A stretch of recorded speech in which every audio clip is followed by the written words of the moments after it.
All right. Hello, Ipsy seniors. So glad to be back with you in the kitchen. Um, I wish we were doing this in person, but as this pandemic rages on, we're going to keep doing some virtual cooking classes for you guys. There's a bunch of things that I want to cover today. You might want to get a pen and paper because we have some information for you that might be helpful. I will also put information in the description of the video down below. Most of that information will be there.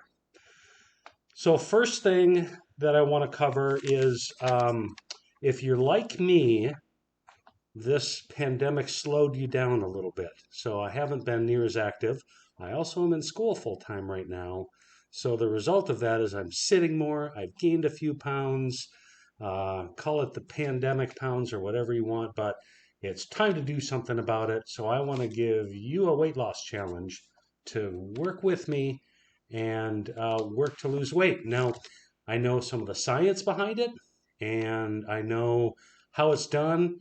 If you know me at all, you know that I used to be this great big fat barbecue restaurant owner that kind of made some changes and lost 168 pounds. One second. Had a pan to turn off on the stove.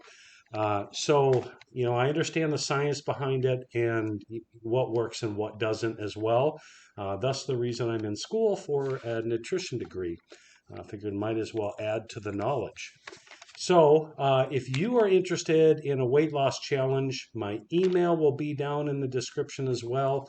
Send me an email directly. I'm happy to work with you. It'll be free to the seniors.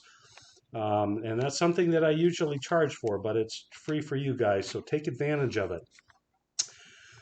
So we'll talk a little bit about some tips and things that we can do for weight loss today. But we also have some information for you on the farmers market. So the Ipsy Farmers Market, as you know, has been not doing anything in person. And right now, the orders are you do an order online. I'll put the description or the link for the orders in the video as well. And you can pick up on Tuesday at the marketplace or on Wednesday at St. Joe's Farm. And starting May 1st, so a couple of weeks, the outdoor market will be starting. So Saturday will be 9 to 1 at the Rice Street location, and Tuesday 3 to 7 on South Washington. So that's the information on the farmers market. And two things with that. If you have SNAP dollars, don't forget about Double Up Bucks. It's a really good way to get a lot of healthy food. Um, and then what we're doing today is I'm going to show you how to use some seasonal vegetables. So we'll do that throughout the series as we did last year when it was time to work with pumpkin. I gave you a bunch of pumpkin recipes. When it was time to work with corn, I worked with you on some corn recipes. Today, what's in season right now is Brussels sprouts, asparagus, great spring vegetable, and tons of greens. So I'm going to show you how to use asparagus in just basically any dish, as well as greens. And the Brussels sprouts we talked about last year. I showed you how to do like cut them in half and broil them, make a crispy Brussels sprout, and put like a balsamic drizzle over the top of them. You can cut them in half and steam them. I also have a cheese sauce recipe that we did last year. You can make that plant-based cheese sauce and pour it over top. Super healthy way to go. The Now I did take last year's series and put them in a playlist. So if you're obviously on my YouTube channel, so look at the playlist, and I'll have it marked for the season as well for 2020 and now 2021. We'll do a playlist just to make it easier for you, and you know what you've seen and what you haven't. So that's the farmer's market. Now the third thing that we would like to do is a health survey. There's two reasons for this. It helps us better understand what you need and how we can help you. It also gives us some data. So, when it comes to grants like we got to do this series and things like that, it's good to have information that we can say X percentage of our people suffer from heart disease or type 2 diabetes or have obesity or have high blood pressure. And then if we see improvements and things like that, we can report that as well. So is really good information for us to have. Monica will send an email out to everybody when that is ready to go. We're working on the health survey, but that's going to take a little bit. But please, please, please complete the survey. It's very helpful to the organization. So that's the market. That's the weight loss challenge. And the first thing I want to get into, we talked a little bit about fermented foods last year. And what I want to do today, briefly, I have a new article on fermented foods. So that'll be linked in the description, and you can find out why they're so very important to human health. We discussed this last year. I have these fermentation lids. I'll put a link to that as well. You can get them on Amazon. I don't benefit from that. That's just for you. This is the easiest way to ferment. You can use a big half-gallon jar, cheapest at Walmart. You can use your typical quart jar. These little bubblers are really nice because what happens is this is all sealed in there. Oops, sorry. This is all sealed in here. And you put your vegetables in and a salt brine and some seasoning, and then you just put it on your counter. Now, if you want it just fermented and that's it, 3 days, it's done. If you want to make it sour, it takes 2 weeks, and if you want it really sour, a good 3 weeks on sauerkraut. Really easy to do for yourself. Make sure that you use spring water and not chlorinated water that we get from our municipal sources, and canning salt that's not iodized. Both of those are antimicrobial, and the purpose of fermented foods is to get the good bacteria in your gut. So a couple of things that I've done, and we know, so Brussels sprouts, and that's why I bring this up now, besides steaming them, besides broiling them crispy or throwing them in a dish, you can ferment them too.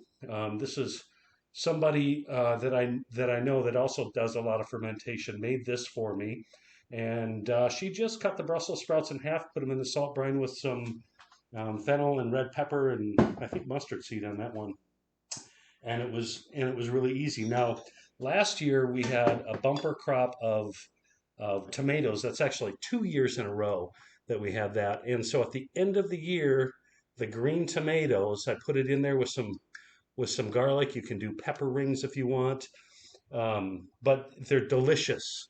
It's like pickled tomatoes almost. So let me set you back down here. So that's our ferments and Brussels sprouts. And then I want to talk about greens. So we can use greens in a lot of different ways.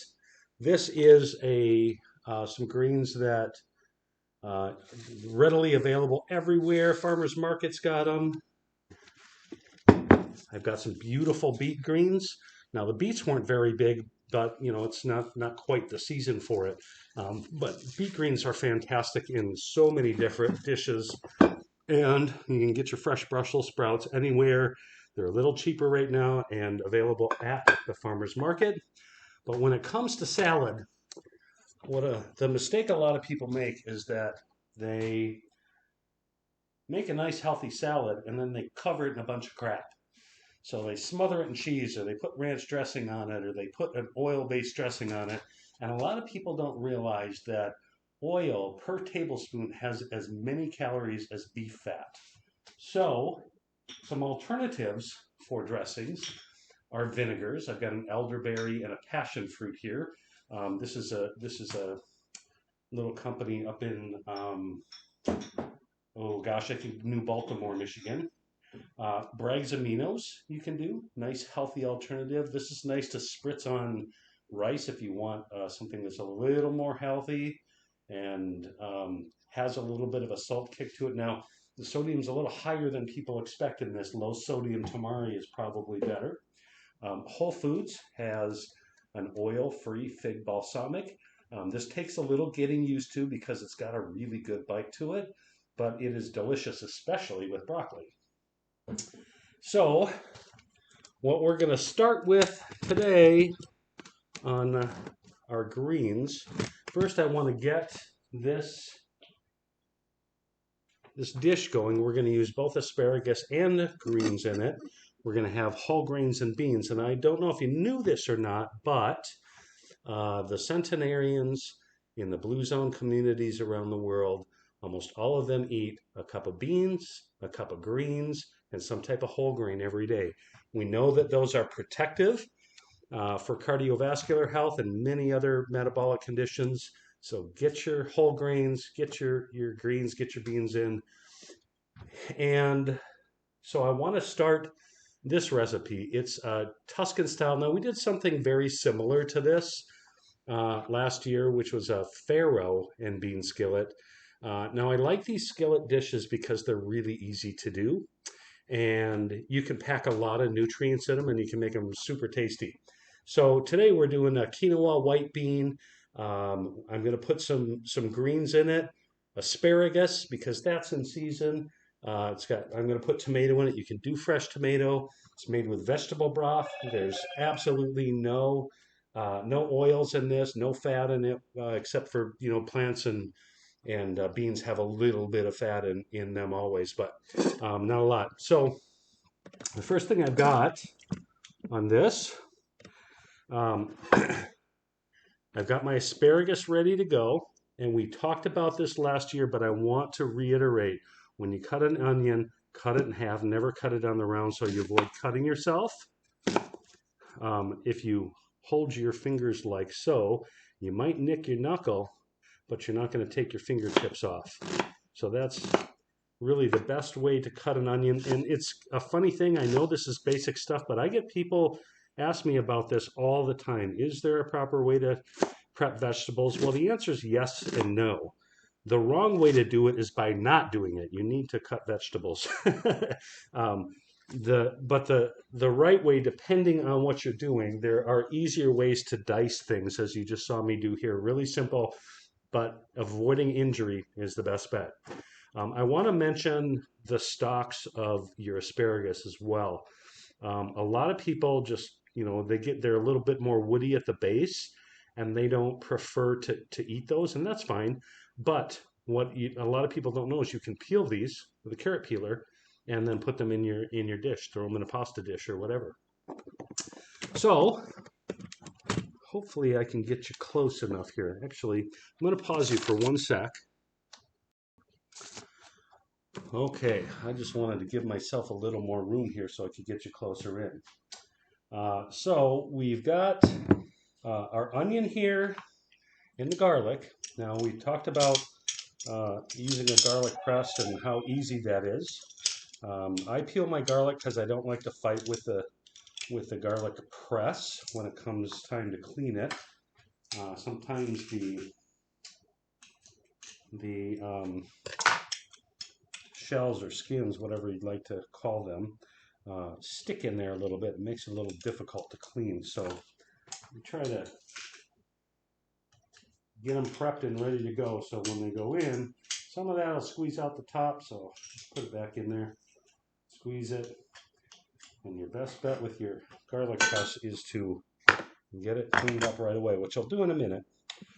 So the first thing that I'm going to do, I have 2 cups of vegetable broth rolling over here. Get you a little bit closer.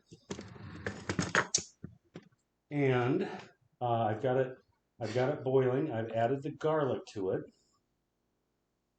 So I'm going to add my onion. It's already ready to go. And we have some seasoning that's going to go in here right now as well. So this is just some basic crushed red pepper flakes.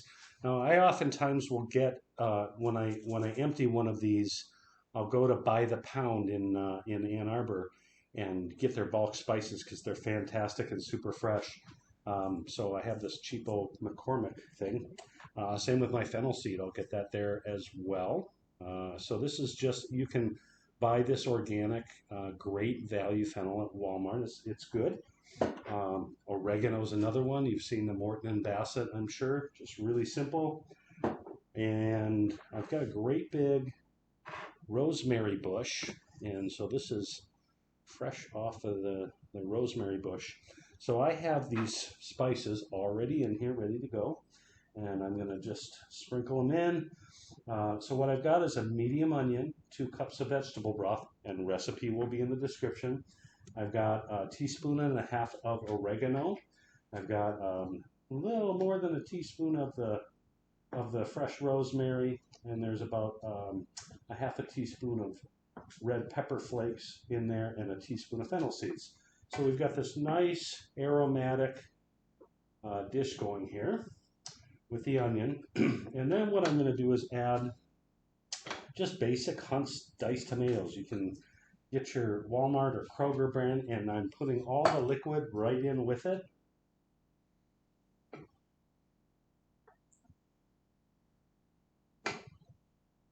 We're going to give that a stir. I'm going to let this come to a boil again, and then we'll add our quinoa. When the quinoa is about halfway done, I'll add asparagus, and I'll add white beans. So I've already got them drained and rinsed, but these are a can at Bush's. I like these because they're organic. You can get low sodium ones as well. And then at the end, what I'm going to do is add a big handful of these fresh greens in there. So while this is getting rolling, I'm going to show you another way to use greens.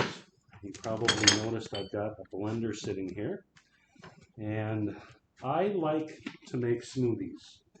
And the reason that I like smoothies over other, might have to move that, doesn't quite reach, over doing juicing is 2 reasons. Is juicing healthy? It's better than nothing, but smoothies, you get the fiber, you get some of the other micronutrients that you wouldn't necessarily get otherwise. So this is a really easy way to include greens, and I do this often. Add a banana. These are frozen blueberries, so I'm throwing 3/4 of a cup of frozen blueberries in there. Now, for this particular thing, it's sort of I designed this to be an anti-inflammatory smoothie, and it helps kind of as a sleep aid through the day. And the reason for it is because I've got it's heavy in tryptophan, right? Tryptophan's the precursor for serotonin, which is the precursor for melatonin production. So what I have in here is some sesame seeds plus the banana.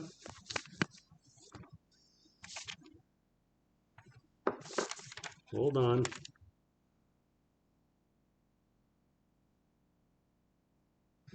It looked like it stopped recording for a second. All right, and so I'm going to add the turmeric in there. Now, one of the things that I like to add, because it increases the bioavailability, or the absorption rather, of the turmeric in your body, add a little black pepper to it. And it seems a little odd in the smoothie, but I just do it for the medicinal effect. Now, I normally add greens to this, and I wanted to share this with you.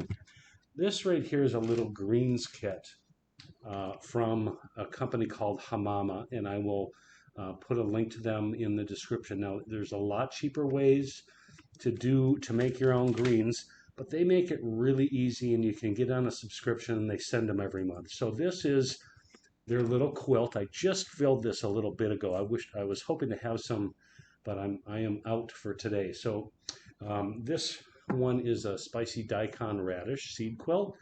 So all you do is fill this to the line with water. You put the seed quilt in here, and in a day or two, this will start to puff up, and then you pull the top off, and they'll grow in just a couple of days. So it's a pretty neat way to get some additional greens in, and microgreens have a lot of nutrients. So I'll put a link to Hamama in the description as well. So the next thing that I'm adding to this, and we've talked about this one before too, I'm adding a little plant milk. This is Good Karma brand flax milk. I like this for two reasons. It's very creamy. You can buy this at Bush's, Meijer. Walmart used to carry it. They're not anymore. There's a little bit of hint of vanilla to it, but like no sugar added. And so it's kind of a nice, naturally sweet. And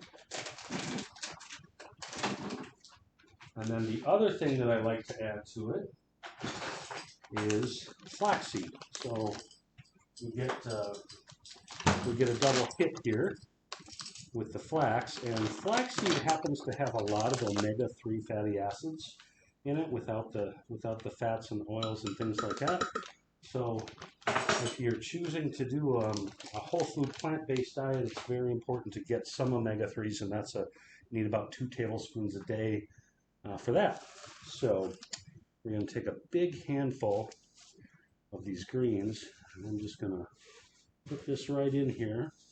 Now, depending on how dense that banana was, and we'll find out in a second, I might need to add just a little bit of liquid to it. So give me 1 second. I'm going to spin this.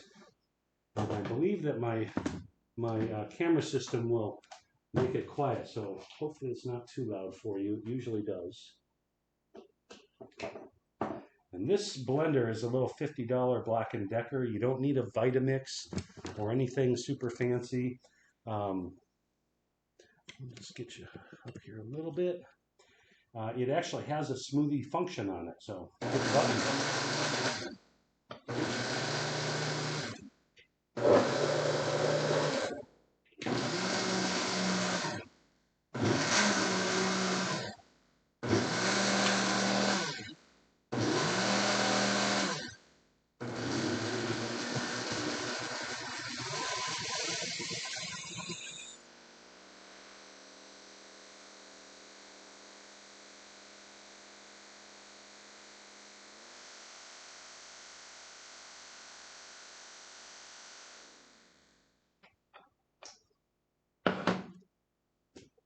And that's all there is to it. You just got greens and fruits, some little bit of anti-inflammatory medicine, and these are delicious. Cheers. Good stuff with the banana and blueberry. You can blend, if you like you don't like the chunks and things, you can blend it up for a little while longer, and you're good to go. So next thing we're going to do here is we're going to get back to this dish, and we've got the simmering real nice. I'm going to put the quinoa in. That's 1 cup of quinoa. Quinoa is a great whole grain if you are allergic to wheat or have celiac disease or gluten sensitivity. Good way to get in your whole grains. Teff is another one, but I haven't figured out too many great ways to use that. It's a very, very fine grain, or teff, I think is how you say that, T-E-F-F. And those of you that have gluten sensitivity know which grains you can eat typically. But quinoa is a good one. So this is going to cook about 10 minutes, and then I'll put the asparagus in, and I'll come back to you when this is ready to put the other ingredients in.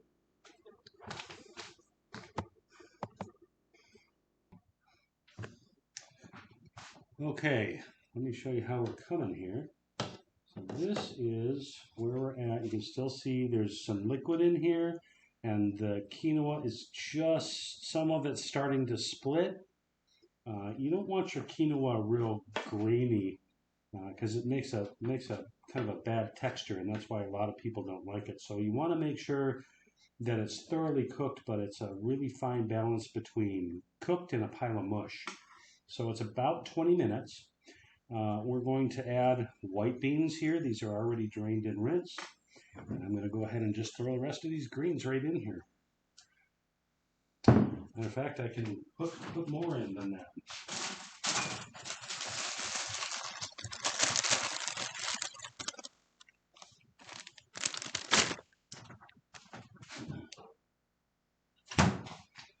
So what I'm going to do with where this is at this point is we're just going to stir in the greens and the beans.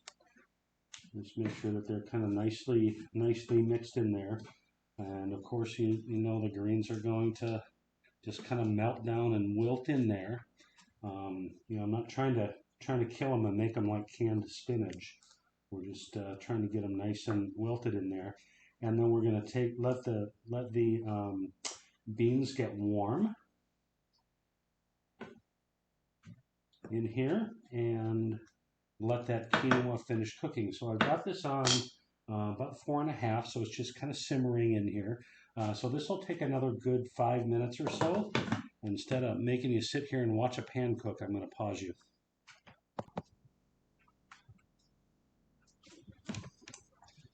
Okay, let me show you what we've got here. So now we've got our quinoa is all nicely done. The greens have melded in there.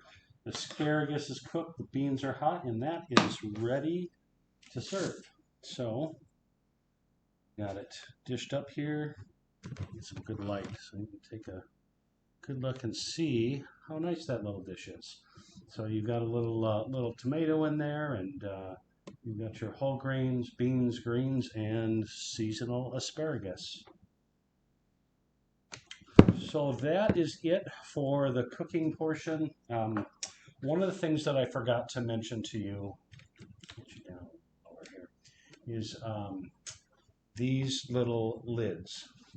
So this is a, or not lid, but it's a weight. This is a glass weight that you use for fermentation. So when you put your vegetables down in your quart jar or gallon jar even, but these are a little better for the quart jars. And you put like sauerkraut, especially if you slice up cabbage real thin and put it down in the salt brine, this kind of weighs it down and keeps it below the water surface. And you don't want to fill that up like too full, because you'll see if you use those little bubblers, that bubbler will, it'll keep pushing as the bacteria, healthy bacteria by the way, Lactobacillus reuteri, grows in there, it expands the contents of that jar. So you don't want to fill the jar up quite all the way, and some of it will bubble out that little top that I showed you earlier, and you can just take that little top, dump it out, put it back in, leave it sit. So pretty easy way to do it. And then for the weight loss tip that I want to give you today,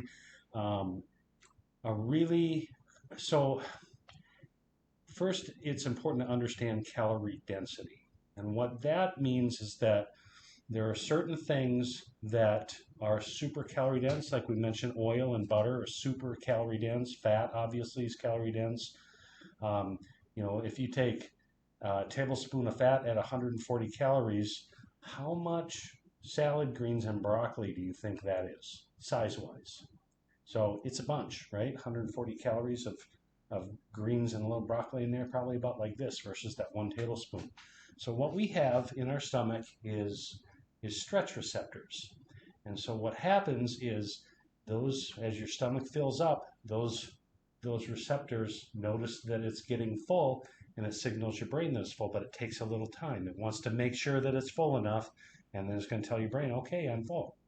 So a good trick to make you feel full is to fill your stomach. So the first thing that is suggested is before you eat, have 2 glasses of warm water or room temperature water. That's good for you. Don't get chlorinated, municipal chlorinated water. If you can do spring water, that's much better if you can afford it. So water, and then a couple of cups of greens. So you just take your greens and salad. You can throw a little carrots or cabbage or something on there if you want to, but it can just be greens. Drip a little vinegar on there without all the junk on there, and eat that before your meal. So what happens is it's starting to signal those receptors that, hey, I'm getting some food. And then you just wait a little bit, and then if you use a smaller plate, it's just a little thing to trick your brain. You use a smaller plate, right? You don't take as much. So eat that portion and then wait. If you take a reasonable portion with a smaller plate, and then just wait when you're done with it to get seconds. Now, if you wait 15 minutes, chances are you're going to feel full. But if you get right up and go get more, you're going to eat it. So it's just a good thing to do, to just take that extra few minutes, slow down when you eat the greens first, preload with greens and water, Use a smaller plate so you don't have as much food on there. It's just a mental perception thing. And there you have it. I mean, it'll reduce your calorie load big time. And then when you eat the low calorie foods that fill your stomach, you'll feel full without all the extra calories. So there's the weight loss tip for the day. Again, if you want to be part of a weight loss challenge, you feel like you need help, um, I'm ready and willing and able to help you do it.